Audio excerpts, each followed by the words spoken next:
આવતીકાલથી મતદાર યાદી સંક્ષિપ્ત સુધારણાનો પ્રારંભ કરવામાં આવશે। તારીખ 25મી સપ્ટેમ્બરના રોજ સુધારેલી મતદાર યાદી પ્રસિદ્ધ થશે। નવા મતદાતાઓને પ્રોત્સાહિત કરાશે। પત્રકારોને માહિતી આપતા કલેક્ટર રેમ્યા મોહન આવતીકાલથી લઈને તારીખ 25 સપ્ટેમ્બર સુધી મતદાર યાદી સંક્ષિપ્ત સુધારણા કાર્યક્રમનો શુભારંભ કરવામાં આવશે। આ માટે ચૂંટણી વિભાગ દ્વારા સ્થાનિક કક્ષાએ સંપૂર્ણ તૈયારી શરૂ કરી દેવામાં આવી છે અને તારીખ 25મી નવેમ્બરના રોજ સુધારા સાથેની નવી મતદાર યાદીની આખરી પ્રસિદ્ધિ કરવામાં આવશે તેમ જિલ્લા કલેક્ટર રેમ્યા મોહનની પત્રકાર પરિષદમાં માહિતી આપતા જણાવ્યું હતું। તેમણે વધુમાં એમ પણ જણાવ્યું હતું કે મતદાર યાદી સંક્ષિપ્ત સુધારણા કાર્યક્રમ 2017 અંતર્ગત આવતીકાલે ફોટાવાળી મતદાર યાદીના સંકલિત મુસદ્દાની પ્રસિદ્ધિ કરવામાં આવશે।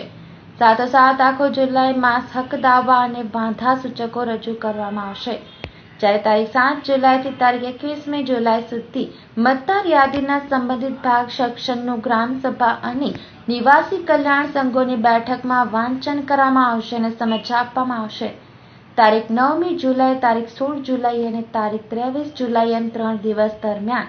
મતદાર યાદી સંક્ષિપ્ત સુધારણા યાદીના સુધારણા અંકેનો સ્વીકાર કરીને ત્વરિત નિકાલ કરવાની કામગીરી કરવામાં આવશે। તારીખ 8 સપ્ટેમ્બરના રોજ હક દાવા અને જે અરજી આવેલી હશે તેનો નિકાલ કે તે દિવસે અંતિમ તારીખ સમજી કરવામાં આવશે।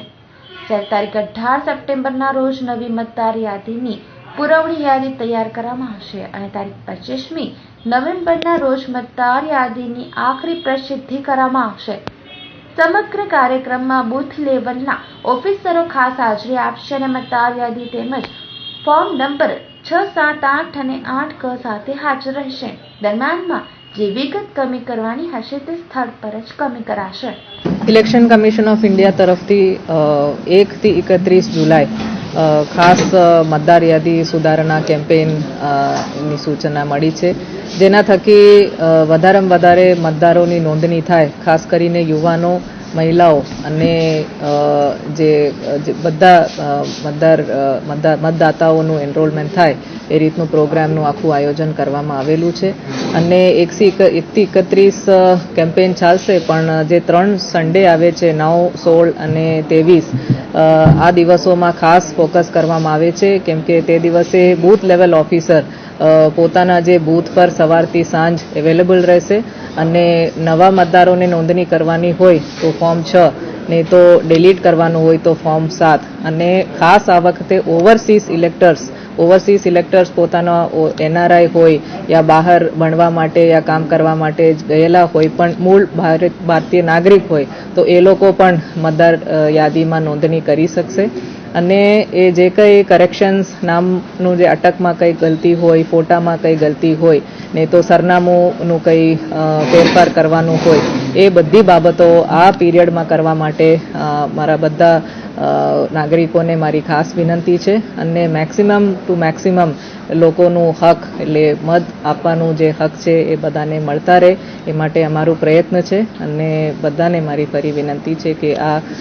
ખાસ કેમ્પેઇનમાં ભાગ લેજો અને આ કામ આપણે સાથે રહીને પૂરું કરીએ। આ વખતે ખાસ સૂચના પ્રમાણે પર્સન્સ વિથ ડિસેબિલિટીઝ નહીં તો PWD એનું એક ખાસ વ્યાખ્યાનું ઉલ્લેખ કરવામાં આવેલું છે અને એ મતદાર યાદીમાં એ લોકોની પણ અલગથી નોંધણી થશે। કોઈ પણ મતદારની નોંધણી થશે તો એમાં એક કોલમ છે કે PWD છે કે કેમ, એટલે પર્સન વિથ ડિસેબિલિટી હોય તો કયા પ્રકારની ડિસેબિલિટી એ પણ નોંધણી કરવામાં આવશે, તાકી જ્યારે ચૂંટણી વખતે એ લોકો મત આપવા જાય તો એ લોકોને પ્રાયોરિટી આપી શકીએ છે અને જે પ્રિસાઇડિંગ ઓફિસર છે એમને ખબર પણ પડે કે આ માની લઈએ